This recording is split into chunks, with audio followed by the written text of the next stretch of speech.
మీకు హలో, వాడపల్లి నరసింహస్వామి క్షేత్రంలో మన స్థానిక ఎమ్మెల్యే గారు బిఎల్ఆర్ ద్వారా ఇక్కడ స్వాతి నక్షత్రం యొక్క కళ్యాణం దాన్ని ఏర్పరచుకుంటూ ప్రతి మాసం చేయాలని ఒక నిర్ణయించుకున్నారు.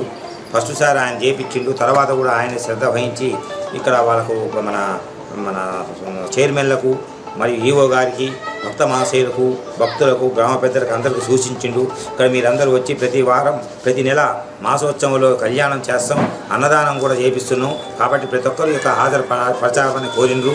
అట్నే ఇవాళ శంకర్ నాయక్ గారు కూడా వచ్చి స్వామివారిని దర్శనం చేసుకున్నారు. మరియు చైర్మన్ కొందుటి సదాశివయ్య గారి యొక్క కుమారుడు సిద్ధయ్య గారు, పొదిల శ్రీనివాస గారు నరసింహస్వామి చైర్మన్ గారు, మరియు వాడపల్లి నరసింహస్వామి చైర్మన్ ఈవో గారు, అర్చకవర్యులు రామానుజాచార్యులు మరియు సాంబశివరావు పూజారులు కూడా ఇక్కడికి వచ్చి ఈ యొక్క కళ్యాణాన్ని జాగ్రత్తగా పరిశీలించిండ్రు. పోలీసు వారు కూడా ఇక్కడ భద్రత ఏర్పరిచిండ్రు. ఎస్ఐ గారికి నా ధన్యవాదాలు.